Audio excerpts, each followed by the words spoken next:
Good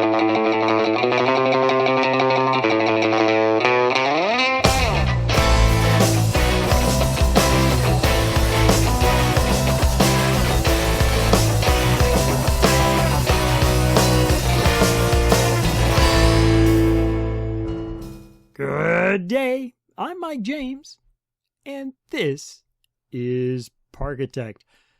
Welcome back, everyone. I really appreciate you joining me.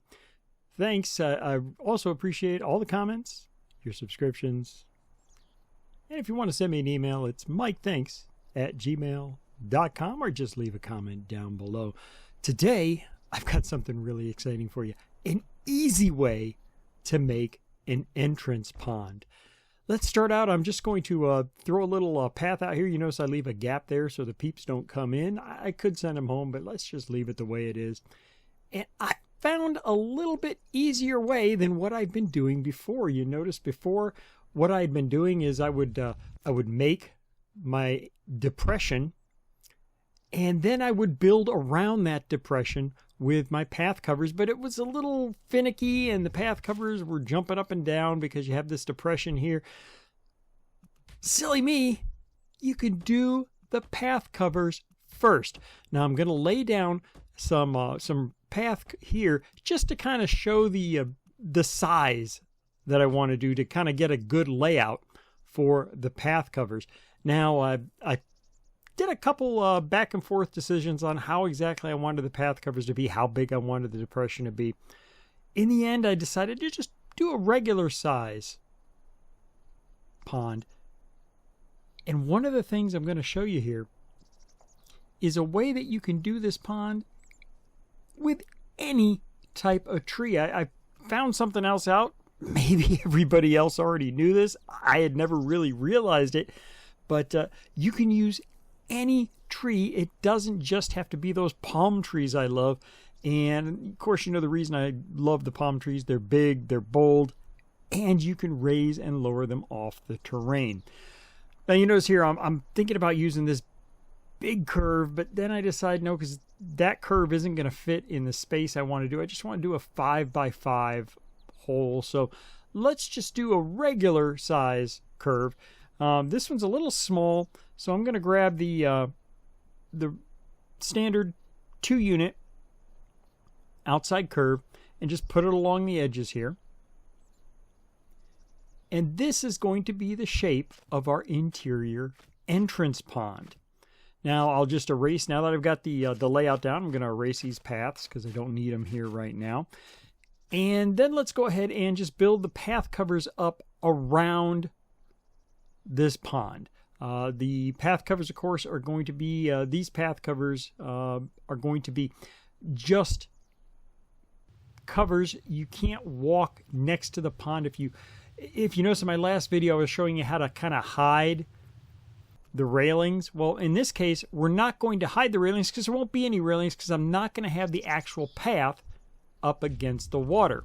Now here I'm making that 5x5 and dropping it down, and look, the path covers stay where they are, and I've got this nice rounded hole.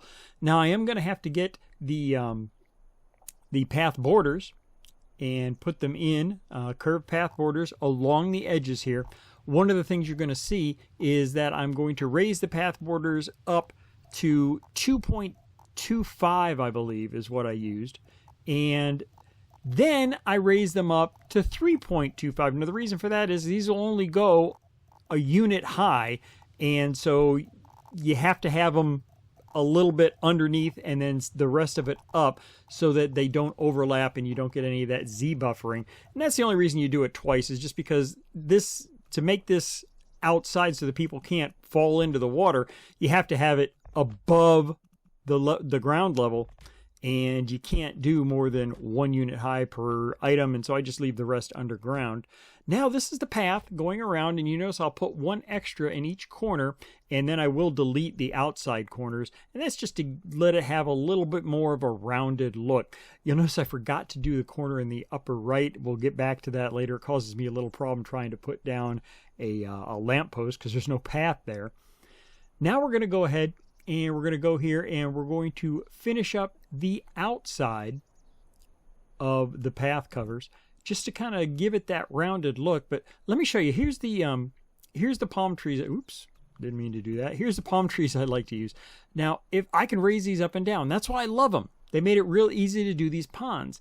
A regular tree, any of these trees here that come as standard part of the game, you can't raise them. But there's a trick. Raise the ground and put the tree on the raised ground. Now, just to show you here, we'll just raise this up 1, and you'll see that 1 makes it even with the path. See how it's level with the normal ground level. I want something a little taller than you could normally get with a normal ground level, and I don't want this mountainy thing in the middle of my pond. I want to surround my trees with a rounded border, and you can't really do this with the normal ground manipulation you have here, the terraforming tool. So I'm going to raise it up a second level and put some trees out of this regular tree set just around this raised portion here in the middle to give it some more height. Now, of course, you could leave it like this, but that's not really what I want. I want to give the illusion that you can make these trees taller than you really can. So we put them down. Now I'm going to take the terrain tool again, making sure it's square. It always reverts back to that softened terrain. I like it the square one for the ease of use. And now you see the trees are still there, but they're kind of floating in midair. I'm going to go ahead and raise the terrain up 3 by 3 in the middle instead of having that rounded edge. Let's go ahead and raise it up to just be one big 3 by 3 flat square. Now I'm not going to fill this square with the trees. What I'm going to do is I'm just going to put them around an area that I estimate to be about the size of the small circular area I want to do. You'll notice when I do this, some of the trees are just hanging off a little bit when I put the path borders on. I could have fixed that, but I don't think it looks bad. I think it kind of looks like the tree roots are kind of growing over the edge of the pond path, the path cover. And I put a tree here in the middle just to kind of fill it out. You don't really see it. But see how much bigger that is than just one tree high? I think that looks a lot better. Now, let's go ahead and lower the terrain back down. These trees will, again, just kind of be floating in midair.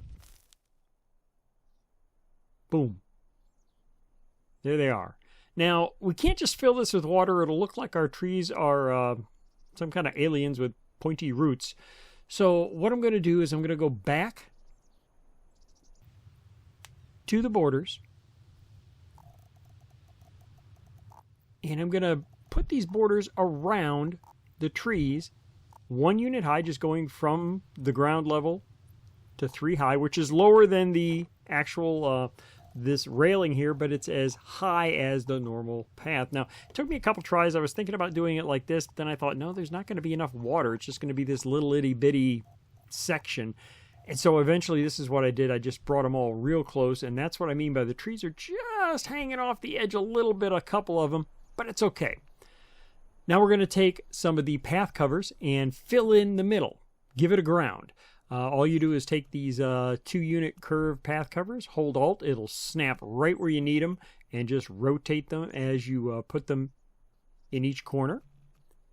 Make them exactly 3 high, because that's the magic number here, 3 units high. That's the typical ground level, and that's where everything's going to meet up, and just make it look flush and excellent. You're going to need to put one big square in the middle to cover up the hole in the middle there. So we just go to the regular full-size path cover, hold down Alt, pull it here, pull it up to 3. Takes a minute because I'm too far away. And the farther away you are, the harder it is to get an accurate mouse movement. I don't have my mouse resolution up very high. And there you go.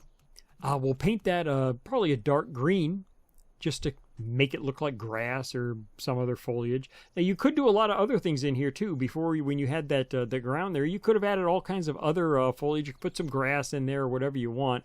I just left it like this. This is just a simple tutorial on the technique. Make your park your own. Make it look good the way you want it to. Now that we have this done, we can go ahead and we can add water. Now, I had a little trouble getting the water to stick here, and the reason was that because these path covers are, you're not really up against the actual terrain, so it wasn't registering how high I was going very well. So I had to find a spot where it's pretty close, which is over on the flat edges here, and just put the water in there, and look at that. Beautiful. As with all water, let's put some lilies in there. I love the lilies. The lilies just give the water a surface. It looks a little better than just having that plain blue color floating in there with the white borders. So we put some lilies in there. It just makes the water look a lot better. Now we're going to put these offset tables, and this is from the new dining set. And one thing we learned about the offset tables is that you don't want to put them somewhere where the people can get off of the tables in a direction that doesn't have a path. In this case, they're bordered completely by a path. You're not going to have any problems. Let's go ahead and finish up the curve here for the actual regular path. And you notice we have that little bit of path sticking out along the edges. That's okay.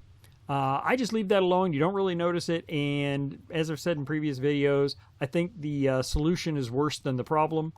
So we'll put that. We'll put some borders down along the edge. Make the I made these 3.225 high. It's whatever you feel is good. Anything between 225 and 225 is usually about right for the height of the people to make them look good. I leave the one space open for paths that you can put in to go to the rest of your park. Oh, that's looking good already, isn't it? Let's go ahead and color this that dark bluey gray I like, and just give it some contrast. I think it looks really good, and I managed not to color my tables this time, which is really nice. Now I am going to color the tables. I like my tables to be an orange with kind of a white base. It's just my preference. I don't know. It just looks good to me. Let's go ahead and let's take some of these small trees, and let's just hold down Alt and just kind of put them along where they will fit nicely. Now, one of the things you'll see here is that there's trees growing out of concrete. If you don't like that, do what I do here. I'm going to go in and put some vases. You have to use the bigger vase and raise it to like 1.2, 1.3 for the size. And I go down one just so the vase is kind of half buried. You see, when it's real high, I don't like that look. And if I hold down Alt, they'll stick right to where the trees are because I used Alt for the trees. And if you can't get them to match up, hold Alt and press 2. And each number has an alternate to it. So one will be for the corner, one will be for the middle. That way you can get those all to stick. We'll put some umbrellas on here. I like the umbrellas. These are part of the dining set as well. And I'm going to color them all different colors. I like to pastel them a little bit. I don't like them to be too awful bright. But I think they really make the entrance pop, don't you? And now we're going to put in some lighting. You'll notice I'm having problems getting that lighting to stick in that one corner. It really frustrated me until I realized what the problem was. Is I don't have a piece of path there. So I fixed that, put the lamp down, and rebuild the path cover. Look at that. Doesn't that look absolutely spectacular? Tell me what you think. Leave a comment. Subscribe if you like the video. We really do appreciate each and every one of you. If you'd like, you can color the walls there, the path borders, white. I do that a lot of times, but looking at this, I think it just looks absolutely spectacular. Thanks again for watching. I really do appreciate watching these videos. I make these for you guys because I spend a lot of time with this, and I know it takes a lot of time to figure things out. And just a quick video, if this can help your parks look better, that's all I'm looking for. Thank you again for watching. I appreciate each and every one of you. And until next time, I hope everyone has a good one.